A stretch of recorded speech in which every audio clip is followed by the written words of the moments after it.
오늘 설교의 제목이 조용한 삶에 파문이 인다라는 제목으로 말씀을 전할 겁니다. 우리가 계속해서 엘리사를 보면서요, 하나님의 구원에 대해서 얘기하고 있어요. 오늘도 마찬가지입니다. 하나님이 구원하셔요. 그 구원의 일들이 도대체 어떻게 이루어지는지 우리가 그 말씀들을 볼 겁니다. 먼저 어떤 일이 있었는지 한번 보죠. 8절부터 있는 이야기들을 보면요, 잘 아는 이야기입니다. 엘리사가 수넴이라는 동네예요. 이스라엘 약간 북쪽에 있는 동네입니다. 그 수넴, 그리로 가는 길이죠. 그 수넴에 이르렀더니 거기 한 귀한 여인이 있습니다. 이 여인이 간곤하여 음식을 대접해요. 엘리사가 선지자인 거 압니다. 그리고 사람들은 어쩌면 엘리사를 존경하기도 하고 좀 무서워하기도 하고, 또 누구는 섬기려고도 하지만 그 일이 그렇게 쉬운 일은 아니에요. 하지만 이 수넴 여인은 귀합니다. 고귀해요. 아주 고상하고요. 그리고 가진 것도 어느 정도 있는 여인이에요. 이 여인은 게다가 뭐까지 갖고 있어요? 배고프고 어렵고 힘든 이 선지자를 섬기는 그 마음까지 있습니다. 엘리사가 지나갈 때마다 가서 간곤하여 음식을 먹게 합니다. 그러니 엘리사도요, 지나갈 때마다, 수넴을 지나갈 때마다, 어쩌면 수넴을 딱 통과 안 해도 그 옆 동네로 갈 것도 어디로 가고 싶어요? 수넴으로 가고 싶어요. 거기 가면 수넴 여인, 그 귀한 여인이 자기를 위해서 정성껏 마련한 밥이 있어요. 엘리사가 그것들을 들러서 거기서 먹습니다. 이 여인은 점점 더 마음이 뜨거워져요. 이 여인이 남편에게 말합니다. 항상 우리에게로 지나는 이 사람은 하나님의 거룩한 사람인 줄 내가 압니다. 하나님의 거룩한 사람, 선지자입니다. 우리 이 사람을 섬깁시다 하는 거예요. 지나갈 때마다 그냥 밥만 드시고 가게 하는 거, 그건 조금 그렇대요. 조금 쉬고 가게 하셨으면 좋겠대요. 사랑은 점점 깊어지는 겁니다. 섬김은 점점 더 풍성해져요. 부탁은 이 사람을 위해서, 이 선지자를 위해서 조그만 방 하나, 선지자의 방 하나를 만들다는 거죠. 방은 그렇게 화려할 필요 없습니다. 그냥 꼭 필요한 거, 침상 있으면 돼요. 잠잘 자리 있으면 돼요. 그리고 책상과 의자, 그리고 촛대, 그냥 그만큼만 있으면 될 것 같은데, 선지자가 와서 여기서 뭘 띵까띵까 하고 갈 거 아니에요. 오셔서 잠깐 쉬고 기도하시고 그리고 식사하시고 갈 만한 방 하나를 만들자고, 저를 위하여 작은 방을 담 위에 짓습니다. 그리고 침상, 책상, 의자, 촛대, 것들을 펼쳐놔요. 엘리사는 어떻게 해요? 지나갈 때마다 이제 밥만 먹고 가는 거 아니에요. 조금 들려서 어쩌면 좀 앉아있다 갈 수도 있고, 너무 피곤하고 힘들면 며칠 자다가 유하다가 갈 수도 있습니다. 이 수넴 귀한 여인이요, 엘리사를 이렇게 섬기는데 아무것도 바라는 게 없는 것 같아요. 늘 정성으로 엘리사를 섬깁니다. 그리고 이 연약하다는 게 무슨 다른 의미가 아닙니다. 가난하죠. 어디서 일하는 게 아니니까. 누가 아무도 돕는 이 없는 그 상황에서 엘리사를 돕는 이 귀한 여인이 그렇게 성실하게 이 엘리사와 엘리사의 사환을 돌봅니다. 엘리사가 이 대접을 받고요, 가만히 있을 수가 없어요. 그러니 엘리사는 알죠. 누구에게나 구원이 필요해요. 누구에게나 하나님의 은혜, 그것들은 더 임해야 됩니다. 그래서 물어요. 내가 너를 위하여 어떻게 하랴라고 묻습니다. 내가 왕에게나 군대 장관에게 무슨 구할 것이 있느냐. 여기서 엘리사가 조금 이상해요. 하나님께 구할 게 있느냐라고 물어봐야 될 것 같은데, 왕이나 군대 장관에게 구할 게 있느냐, 이건 아직도 저도 미스터리입니다. 엘리사가 떠보려고 그런 건가 하는 생각도 좀 있어요. 왜 분명히 엘리사가 전쟁에서 여호사밧이 와서 막 구하기도 하고 여호람이 오기도 하고, 벌써 열왕기하 3장에 보면 이 사람 엘리사는 꽤 전국적인 명성을 얻었죠. 하나님의 사람이라는 능력이 있죠. 그러니 왕과 군대 장관들에게 뭐가 말이 통하는, 아마 그 정도는 될 겁니다. 구한 거 있으면 말해라, 내가 도와줄게 라고 얘기해요. 어쩌면 그래서 말했는지 몰라요. 하지만 뭐가 됐든지 간에 여인의 대답이 좀 놀랍습니다. 나는 내 백성 중에 거하나이다. 13절이에요. 나는 내 백성 중에 거한다. 이 얘기는 뭐예요? 내 삶에 완전히 만족해요. 다른 데 가서 이리저리 내 도움을 구하러 갈 필요 없어요. 난 여기서, 이 땅에서, 내가 살고 있는 이 동네에서 내 우물을 마시며 내 무화과나무, 내 포도나무 아래 앉아서 나에게 주신 이 가정과 이 남편과 이 이웃들, 내 백성 안에서 여기서 충분히 내가 여기서 안전하게 그리고 행복하게 산다고. 내가 이스라엘의 왕이나 군대 장관에게 바랄 게 없다고. 내가 거기서 바랄 게 뭐가 있겠습니까? 나는 내 백성 중에 거하나이다. 내 삶에 완전히 만족한다고. 더 큰 것, 다른 것을 원하는 야망, 그런 건 전혀 없다고 얘기합니다. 선지자를 섬긴 거, 내가 당신을 통해서 왕이나 군대 장관에게 뭘 얻으려고 하는 거, 그런 거 없습니다. 그냥 이 사람을 통해서 내가 더 축복받고 내가 이익을 위해서 그런 거 아니에요. 그냥 정말로 섬기는 마음으로, 그냥 정말로 여기 하나님의 사람, 거룩한 사람, 이 사람에게 평안함을 주는 것이 나에게 기쁨이 되기에 내가 이렇게 섬긴 거라고 이 사람 귀한 여인, 수냄 여인이 말합니다. 엘리사는 이제는 그 말을 듣고 나서 조금 부끄럽기도 했을 것 같아요. 그래서 조용히 알아봅니다. 그래, 이 여인이 그렇게 말한다면 게하시 사환에게 혹시 네가 좀 살펴봐라. 이 여인에게 필요한 게 뭐가 있는지, 우리 그것을 좀 해줘야 되지 않겠니? 게하시가 보니까요, 이 귀한 여인은 그렇게 만족하고 평안한 가운데 살지만 또 그것 때문에 너무 괴로워하는 것 같지도 않지만 나 아들이 없는 건 사실이에요. 아들은 없고 남편은 나이가 많습니다. 이 얘기는 지금도 아이가 없었을 뿐만 아니라 앞으로도 아이가 있을 가능성은 점점 희박해지고 이제 거의 없어요. 아마 수냄 여인은 아이 없이, 아들 없이 살게 될 것 같습니다. 아마 이것이 이 여인의 가장 큰 문제일 겁니다 라고 게하시가 엘리사에게 얘기합니다. 엘리사가 그 말을 듣자마자 그냥 다짜고짜 얘기하는 거예요. 여인을 오래요. 좀 오시라고 그래라. 여인이 문 밖에 서 있습니다. 15절이요. 그랬더니 엘리사가 말하는데 돌이 된다는 게 돌로 딱 굽는다는 게 아니에요. 리을 시읒이죠. 한 돌, 1년이 되면, 한 해가 지나면, 당연히 뭐 한 해가 지나야지 아이가 나오죠. 10달 뭐 이래야 돼요. 돌이 되면, 한 해가 지나면 내가 아들을 안으리라. 여인이 가로되 아니로소이다. 내 주 하나님의 사람이요 당신의 계집종을 속이지 마옵소서 하니라. 그런 말씀 마시라는 거예요. 아유, 왜 장난치시냐는 거예요. 아니면 조금은 이 목소리가 조금 뭐죠?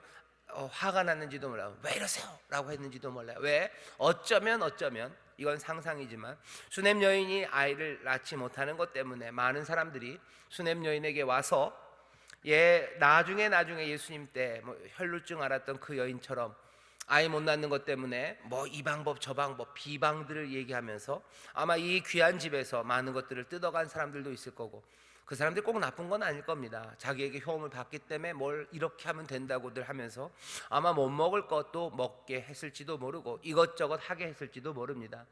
그때마다 가슴 아프고 슬펐던 일들, 어쩌면 이 수냄 여인이 그냥 아이가 안 들어선 게 아닐 수도 있어요. 아이는 들어섰지만 계속해서 유산하는 경우도 있죠. 상황은 모릅니다. 하지만 이 두 사람이 아이를 안 낳겠다고 작정한 부부가 아니죠. 하지만 이 수냄 여인에게 아이가 없었다는 건 여러 가지 상황들을 상상하게 합니다. 다 알 수는 없어요. 하지만 나이 많으신 이 남편과 그리고 그 수냄 여인에게 너가 아들을 낳을 거다라는 이야기는 뭔가 난처하고 어렵습니다. 난처하고 어려워요. 놀리지 마십시오. 어쩌면 자기의 과거에 수치스러웠던 생각들이 떠오를 수도 있어요. 이게 뭔가 싶은 거죠. 그렇다고 해서 이 수냄 여인이 나는 아이를 낳지 않겠어 라고 작정을 한 여인은 아닙니다. 우린 그냥 일반적으로 알아요. 이 여인이 왜 아이를 낳고 싶지 않았겠습니까? 자기 남편과 행복하게 살고 귀한 집 여인이에요. 아마 많은 사람들이 기대를 했겠죠. 수냄 여인이 아이를 낳기를 많은 사람들이 기다렸을 거고 이 여인도 기다렸습니다. 아들과 함께 살아가는 꿈들, 그 꿈들이 분명히 있었어요. 하지만 이제는 불가능해진 거죠. 남편은 나이가 너무 많고 이제 나도 뭐 그래요. 그러니 아이를 낳을 수는 없습니다. 그 불가능한 것, 그것 때문에 그 실망을 다 접어버린 거죠. 실망스러운 인생에서도 내가 꿈꿨던 것들이 이루어지지 않았는데도 그것 때문에 분노하지 않고 이렇게 만족하고 자족하고 살아가는 여인, 그렇게 나쁘지 않습니다. 수냄 여인은 여러모로 귀해요. 잘 보셔요. 뭐 삶이 참 평안합니다. 문제가 있다면 아이가 없는 거예요. 하지만 아이가 없다고 해서 이 여인이 지금 막 조바심으로 살아가잖아요. 아이가 없는 것 때문에 뭐 아이 있는 여자들 해코지하고 돌아다니는 그런 여자도 아닙니다. 아이가 없는 것 때문에 슬픔에 눌려서 뭐 삶을 막 망치고 그러고 살아가는 여인도 아니에요. 뭐 아이가 없는 것에 대해서 어느 정도 마음을 잘 다스렸어요. 그러니 하나님의 사람들도 아름답게 섬기고요, 거기에 어떤 숨겨진 목적 없이 선하게 그렇게 귀하게 이 여인은 지금 살아가고 있는 겁니다. 그런데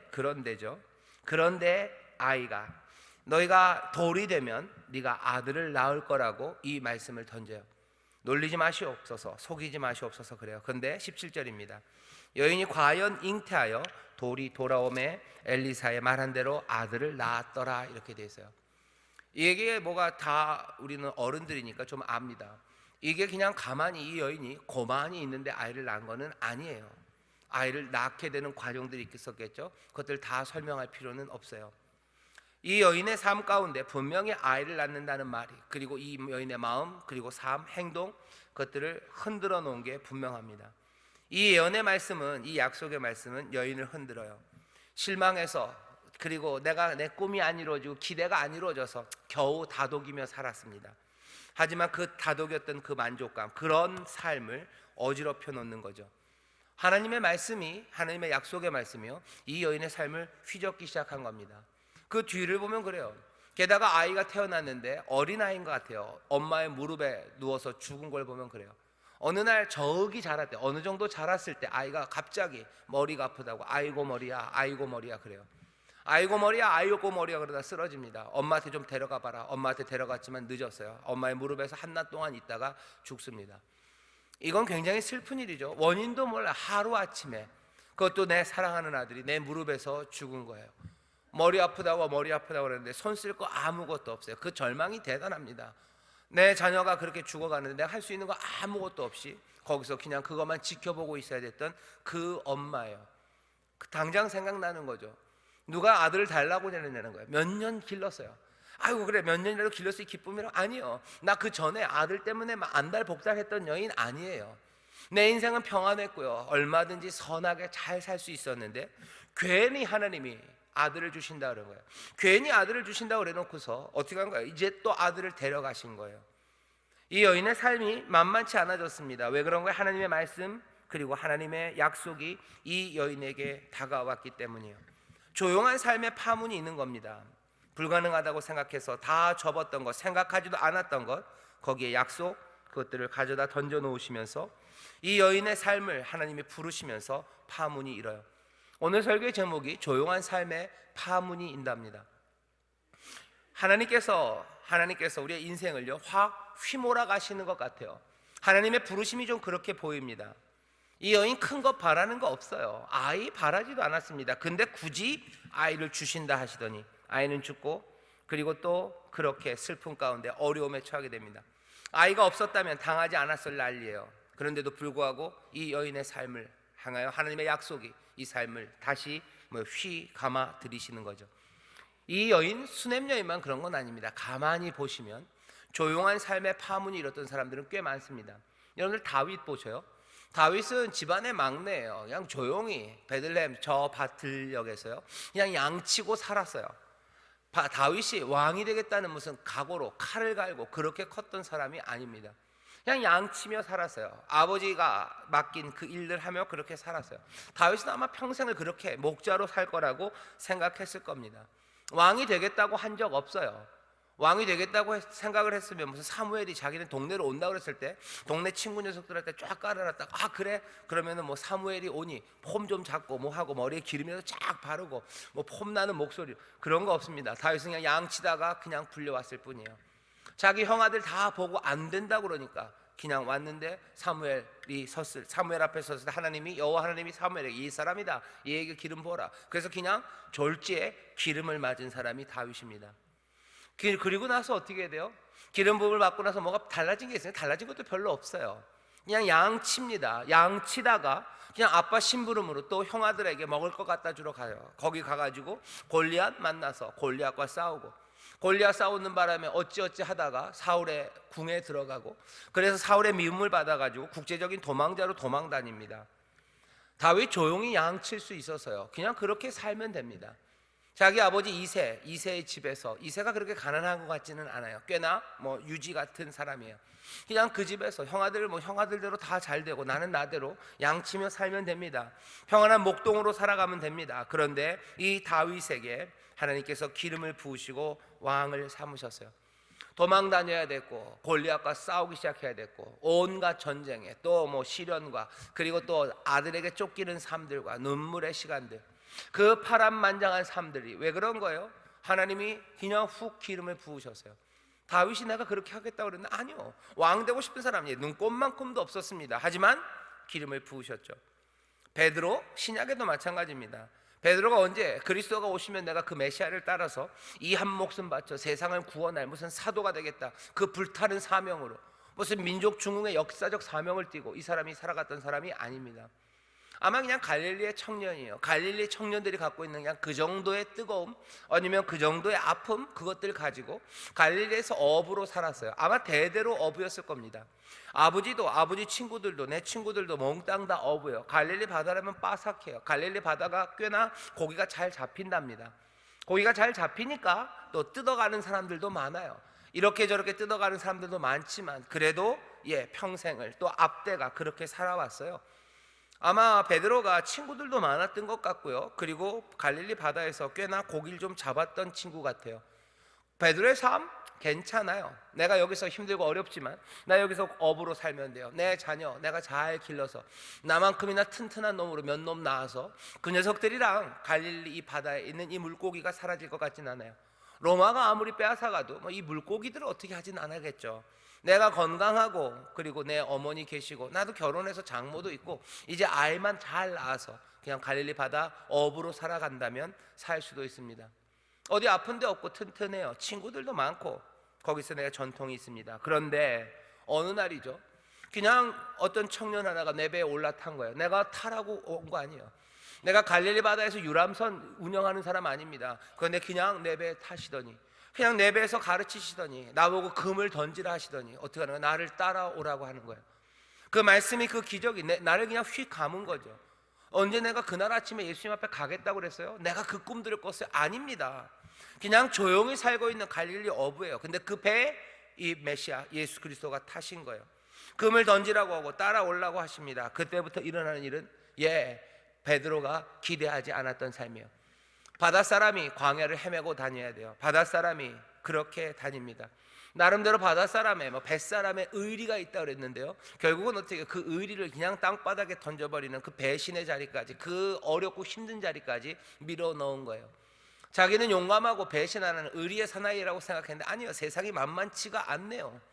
갈릴리 바다에서는 의리를 지킬 수 있었는데 예루살렘 그 무시무시한 그 상황에서, 그 주눅드는 곳에서는 의리 못 지킬 것 같아요. 그래서 아주 그냥 배신의 아이콘으로 찍혀버립니다. 사람들은 배신의 아이콘으로 찍히지만 이 베드로의 마음은 늘 마음이 편합니까? 아니에요. 평생을 그 시간들, 그 아픔들, 그것 가지고 살았어요. 왜 그날 내 배에 타셨냐는 거죠. 왜 나를 부르셨냐는 거죠. 부르시지 않았으면 잘 살았을 겁니다. 아마 의리의 사나이로 갈릴리에서 꽤나 떵떵거리며 살았을 거예요. 하지만 배신의 아이콘으로 결국은 그 가슴 아픔 가운데 사람들이 끌어가는 대로 끌려가며 마지막 그 역사의 소용돌이에서 마지막 순교하는 그 자리까지 베드로는 갔어요. 조용한 삶을 살 수 있었습니다. 원한 거 아닙니다. 그런데 그 삶에 파문이 일어요.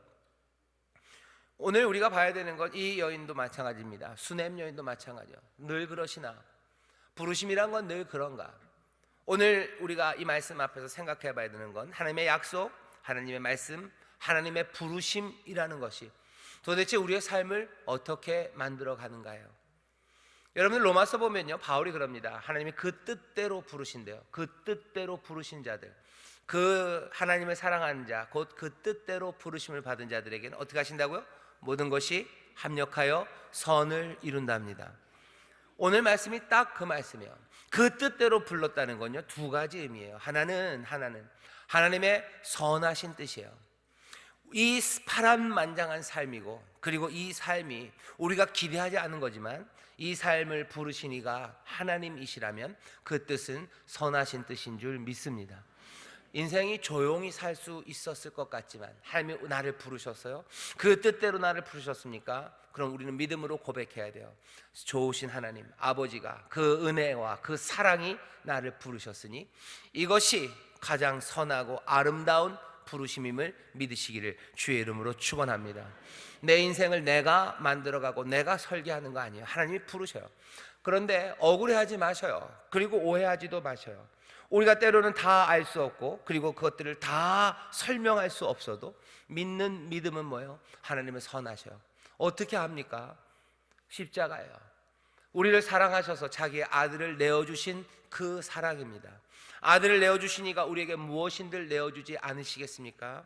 아들을 내어주시니가 우리를 사랑하심으로 은혜로 모든 것들을 내어주시니가 어찌 우리에게 선한 것 말고 악한 일을 하시겠습니까?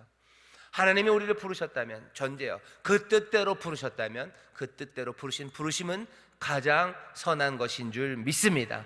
베드로를 부르신 것도, 다윗을 부르신 것도 가장 선한 것으로 부르심을 믿어요. 수넴 여인에게 아들을 주겠다고 말씀을 주시고 이 여인을 불러내기 시작한 것도 하나님의 부르심인 줄 믿습니다.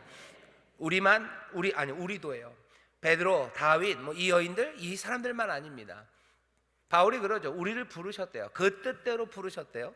그 뜻대로 부르심을 입은 자, 누가? 하나님을 사랑하는 자, 곧 그 뜻대로 부르심을 입은 자들에게는 모든 것들이 합력하여 선을 이루는 줄 믿습니다.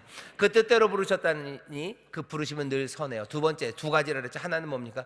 그 뜻대로 부르셨으니 내 뜻은 아닙니다. 내 뜻은 아닙니다. 이게 전제예요. 어떤 때는 하나님의 뜻과 내 뜻이 같을 수도 있어요. 하지만 아주 기본적으로는요, 하나님의 뜻이지 내 뜻은 아닙니다. 내 뜻대로 부르지 않으셨어요. 그분의 뜻대로, 하나님의 뜻대로 부르셨어요. 그러니 내 뜻과 다를 수 있습니다. 나는 그냥 여기서 아이 없이 살고 싶어요. 아이 없어도 그냥 여기서 만족하며 살 수 있을 것 같아요. 하지만 그분의 뜻은 달라요. 나는 여기서 갈릴리 어부로 그냥 살고 싶어요. 이래도 충분할 것 같아요. 하지만 선하신 그분의 뜻이 이 베드로의 뜻과는 다릅니다. 다윗 목동으로 그냥 잘 살면 돼요. 나 노래도 하고 그냥 동네 처녀들이 나 좋아할 것 같아요. 뭐 얼굴이 붉다 그러고 노래도 잘하고 양도 잘 치고 가끔가다 용감하기도 하니까 그냥 베들레헴에서 빡 하고 살 수 있을 것 같아요. 그런데 하나님이 부르셔요. 가장 선하게 부르셔요. 다윗의 뜻과는 다르게 부르십니다. 하나님의 뜻대로 부르셨다는 건 늘 기본 전제예요. 우리의 뜻과는 다릅니다. 어떤 때는 우리의 뜻이 그 하나님의 뜻과 그냥 맞을 때도 있고요, 우리의 뜻이 점점 변해서 하나님의 뜻으로 갈 때도 있고, 하나님이 우리에게 마음에 소원을 두고 행하게 하시려고 우리의 마음을 만지시고 여기 꿈을 주셔서 그 뜻을 따라오게도 하시지만 아주 기본적으로 카테고리는 달라요. 그분의 뜻대로 우리를 부르십니다. 여러분들 시편 23편에도 보면 그렇게 돼 있어요. 그 이름을 위하여 의의 길로 인도하신대요. 그 이름을 위하여, 그 뜻을 이루기 위하여요. 그리고 그것 때문에 너무 억울해하지 마세요. 왜 내 뜻이 아니라 하나님 뜻입니까? 내 뜻대로 했으면 좋겠어요. 하지만 여기가 제일 어려운 곳입니다. 내 뜻보다 하나님의 뜻이 더 아름다워요. 내 뜻보다 하나님의 뜻이 더 복됩니다. 내 뜻보다 하나님의 뜻이 더 우리를 생명으로 인도합니다. 처음 죄가 뭔지 보셔요. 처음 죄, 하나님의 뜻은 먹지 말아라. 그럼 너희가 살 거예요. 먹으면 죽어요. 너희가 먹지 않으면 그 애들에서 기쁨으로 삽니다. 그런데 사람들은 뭐예요? 내 뜻대로 하고 싶은 거죠. 내가 잘 되고 못 되고는 그건 얘기가 달라져요. 그죠? 어떤 게 좋은지 따져봐야 됩니다. 따져보기 시작하면 사람이 이길 수가 없어요. 사람이 하나님을 설득할 수 없죠. 하나님이 만드신 세상이고 하나님의 지혜와 사랑이 훨씬 더 크신데, 하나님이 마련해 놓으신 뜻이 훨씬 더 좋죠. 맞고 대고 이야기하기 시작하면 안 됩니다. 그러니 남은 건 뭐예요? 그냥 내 뜻대로 했으면 좋겠다는 거예요. 애들이 그럴 때 많아요. 꼬맹이들이 그냥 무조건 먹겠대요. 그죠? 무조건 먹겠대요. 분명히 몸에 나쁩니다. 그래도 무조건 먹겠대요. 설명하면 당연히 엄마가 이겨요. 그런데 아니요, 애는 그렇게 못하겠다는 거예요. 내 뜻을 꺾지 말라는 거예요. 하나님 앞에 인생들이 하는 이야기가 그렇습니다. 죄 다른 거 아니에요. 하나님의 선하심이 있고 그 뜻이 있는데 그냥 그게 싫어요. 뭣도 모르면서 싫어요. 그냥 따지고 싶지도 않아요. 묻지도 않고 따지지도 말고 그냥 싫어요. 내 마음대로 하고 싶은 거죠. 내 마음대로 하고 싶다고. 하나님은 그럼 어찌 하셔야 됩니까? 이 길이 잘못된 길이고 더 선한 것이 있다면 하나님은 그 선한 길로 우리를 부르시는 거예요. 내 뜻대로가 아니라 주 뜻대로입니다. 누가 그 뜻을 따라갑니까? 하나님을 사랑하는 자, 그 뜻대로 부르심을 입은 자들에게는 그러니 모든 것이 합력하여 선을 이루는 줄 믿습니다. 이 여인의 삶을 하나님이 부르셔요. 말씀이 부르셔요.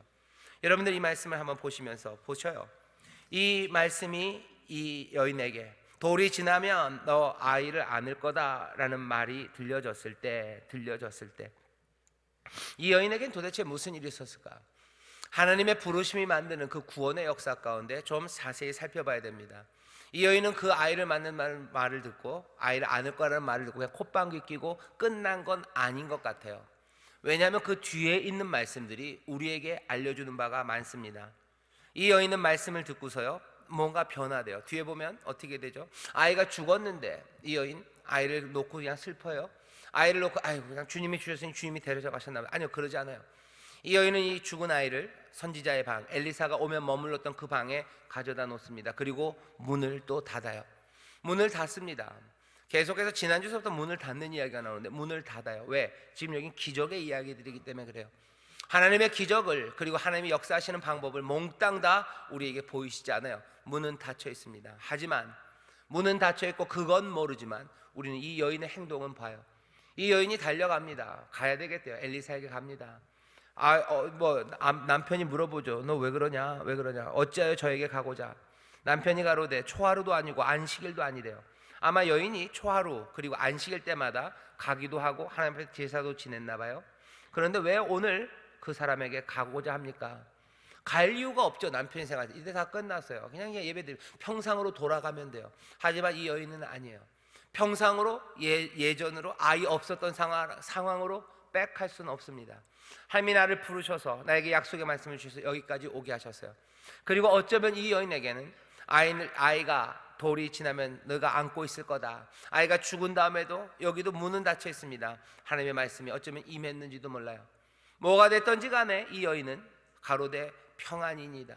너 왜 가는 거야? 왜 엘리사에게 가는 거야? 남편이 물어볼 때 평안입니다 라고 얘기해요. 평안입니다. 나쁜 일 아닙니다. 걱정하지 마시오 라고 얘기해요. 말을 타고 달립니다. 나귀 안장을 지우고 사원에게 앞으로 몰아 나아가라. 내가 말하지 않거든 나의 달려가기를 천천하게 하지 말라. 그냥 엘리사에게 달려갑니다. 엘리사가 봐요. 그리고 게하시를 보내죠. 무슨 일인지 물어라. 여인은 평안하냐? 너는 평안하냐? 남편은 평안하냐? 아들은 평안하냐? 라고 물으래요. 엘리사도 아직은 뭔 일이 일어나는지 모릅니다. 평안하냐고 물으래요. 아내 이 수넴 여인의 대답은 뭡니까? 평안하다라고 말해요. 예, 평안합니다. 평안합니다 라고 말해요. 하지만 또 엘리사가 하는 말은 좀 다릅니다.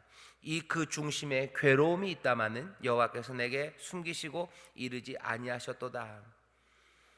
평안하다라고 말하며 가요. 하지만 마음에 여전히 괴로움이 있죠. 괴로움은 있지만 평안하다라고 말해요. 그리고 이 여인은 평안한 것 같기도 하고 아닌 것 같기도 합니다. 엘리사의 발을 붙잡아요. 그냥 보자마자 발을 안습니다. 게하시는 좀 떨어지라고. 여자가 그러시면 안 된다고. 떨어지라고. 하나님의 거룩하신 분이라고 떨어지라고. 하나님의 사람이 가로되 가만히 두라. 그 중심에 괴로움이 있다마는 여호와께서 내게 숨기시고 이르지 아니하셨도다. 게하시와 남편에게는 평안하다고 합니다. 하지만 하나님의 사람 앞에서는 그 발을 안아요. 그 괴로움이 거기서 터지기 시작합니다. 여인이 가로되 내가 내줄게 아들을 구하더니까 나를 속이지 말라고 내가 말하지 아니하더니까.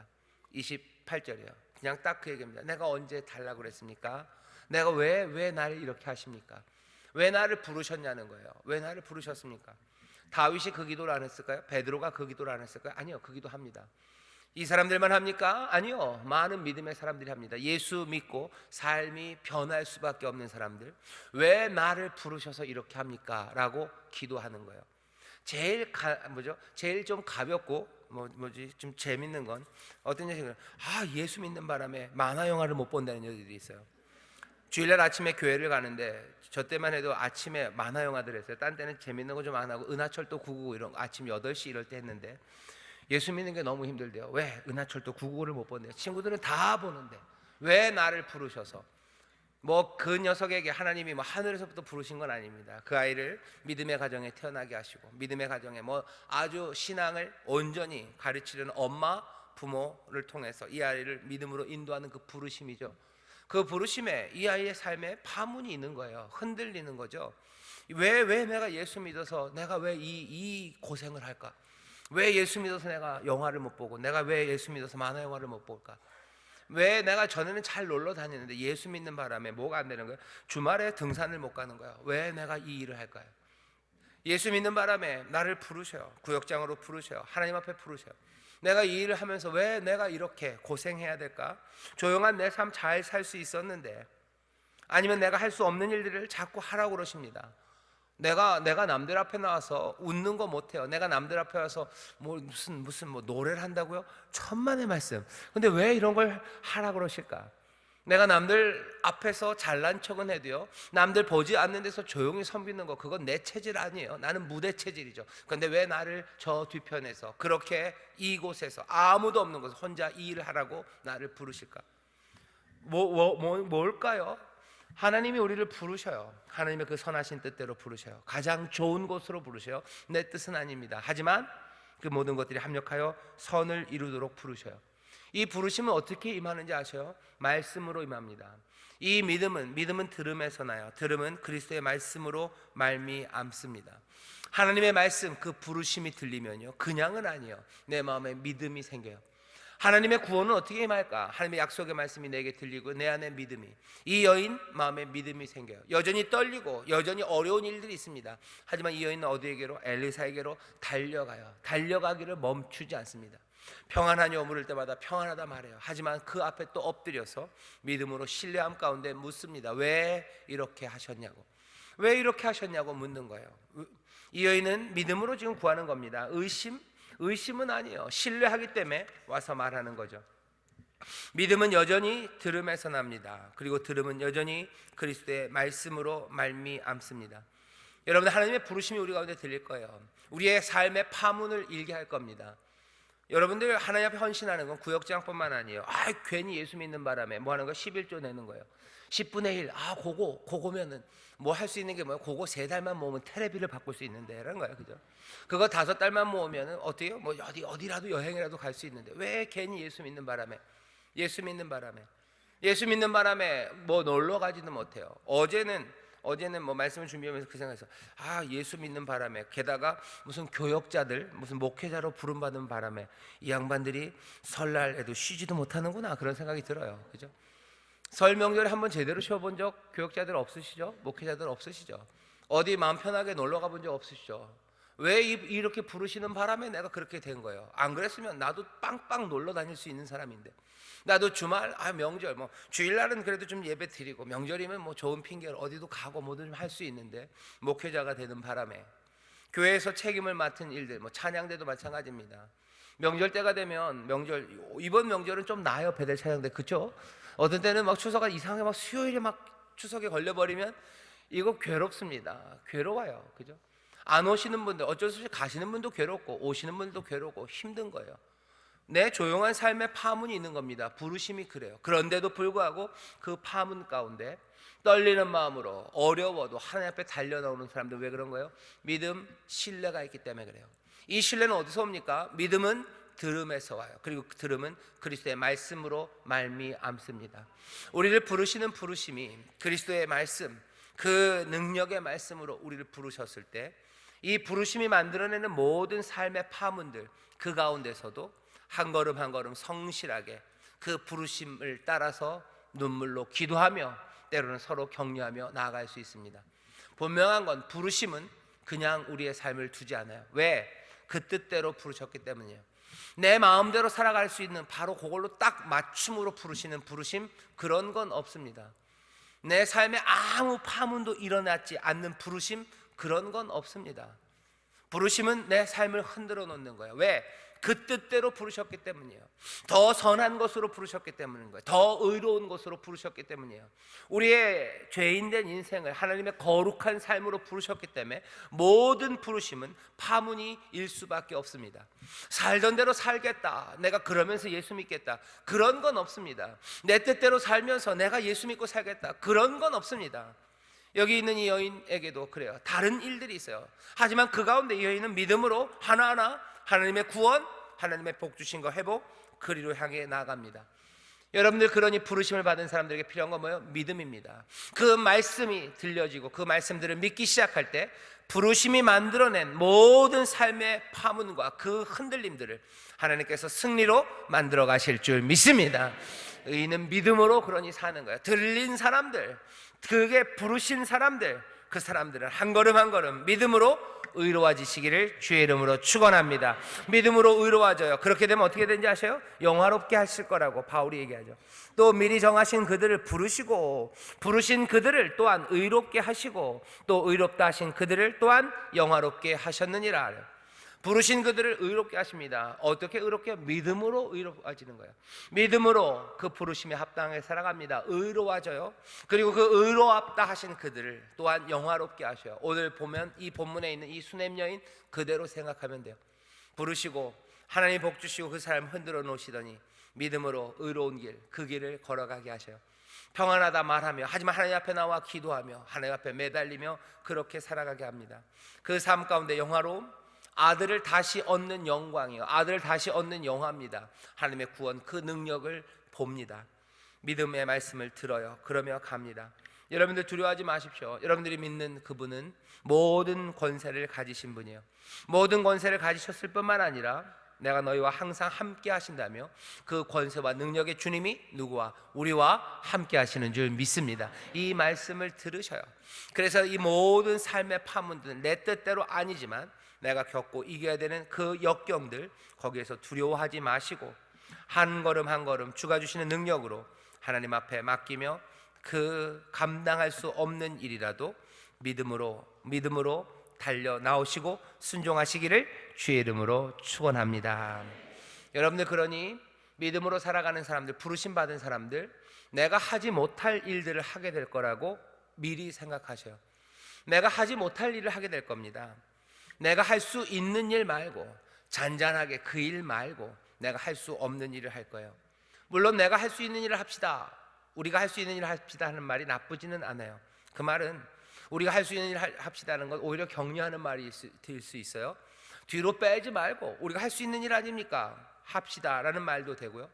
우리가 서로 자랑하고 무슨 공명심으로 나서지 말고 우리가 할 수 있는 거 합시다. 우리가 할 수 없는 것을 한다고 고백할 때도 우리의 자랑과 공명심을 위한 건 아닙니다. 우리가 할 수 없는 일을 우리가 하게 될 겁니다 라는 건 뭐예요? 이건 믿음으로 하는 거예요. 믿음은 겸손일 수밖에 없습니다. 나에게 있으면 믿지 않아요. 내게 할 수 없는 일, 내가 할 수 없는 일을 내가 할 겁니다. 뭐로? 믿음으로 고백하는 사람은 자랑하는 마음 아닙니다. 겸손하게 믿음으로 뭐라고 얘기합니까? 내가 하지 못하는 일을 할 겁니다. 내 삶의 파문이 일 거예요. 나의 삶을 흔들어 놓을 겁니다. 하지만 내게 능력 주시는 자, 나에게 또 함께 하신다고 약속하신 그분은 세상의 모든 권세를 가진 이신이 여러분들 두려워 마시고 할 수 없는 일, 내 삶의 파문, 거기서 낙심하고 절망하지 마시고 믿음으로 나오시기를 주의 이름으로 축원합니다. 주께서는 그렇게 행하셔요.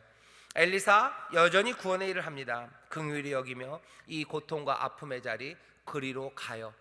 이리로 갑니다. 죽은 사람이 있는 곳, 그것도 자기가 얼마나 마음이 이상하겠어요. 자기가 알죠. 수냄 여인이 얼마나 차분하게 잘 살고 있었는지. 거기 가가지고 아들 준다고 그래놓고 아들이 얼마 커지도 않았는데 죽어 나갔어요. 아이고 도망가고 싶죠, 그죠? 오면 없다고 그래라 그러고 저기 저 여인이 오네 그러면 이제 도망갈 것 같은데 아니요. 이 사람 엘리사는 이 집으로, 이 방으로 들어갑니다. 선지자의 방으로 들어가요. 막대기 지팡이를 놔봤자 아무 소용이 없었다는 거 알아요. 그래도 거기 가서 하나님께 기도하고 그 입에, 그 손에, 눈에 것들을 맞추고 그 죽음, 그 차가움, 거기에 자기의 몸을 눕힙니다. 그것으로 오히려 엘리사가 차가워진 게 아니라요, 그 어린아이의 몸이 따뜻해지기 시작했대요. 죽음과 생명이 맞닥뜨리면 누가 이겨요? 죽음과 생명이 맞닥뜨리면 누가 이깁니까? 생명이 이겨요? 보통 죽음이 이겨요, 그죠? 죽음이 이기죠. 죽음이 이깁니다. 그러면은 여러분들 죽음과 생명이 부닥뜨리면 여지껏 누가? 죽음이 이겼어요. 근데 이제는 여기 엘리사는 아니에요. 여기 죽음 위에 생명의 사람이 덮쳤는데요, 엘리사가 몸이 차가워져서 한기를 느끼고 도망간 게 아니에요. 오히려 아이가 몸이 따뜻해집니다. 7번 재채기를 하고 일어섭니다. 엘리사 구원의 일을 하는 거예요. 구원의 일을 하는 사람들 이 이야기를 들으셔요. 내가 차가운 걸 만나면 내가 차가워질 것 같은 거죠. 생명이 죽음을 만나면 죽음이 이길 거라고 생각해요. 하지만 이제는 아닙니다. 부활의 생명, 우리 주님의 생명은요, 죽음을 삼키신 생명이에요. 이 얘기를 다시 잘 보셔요. 내가 사랑하는 마음과 긍휼하는 마음으로 어려운 사람에게 갔을 때 내 삶이 거기에서 어둠이 되고 내 삶이 차가워질 거라고 생각하지 마셔요.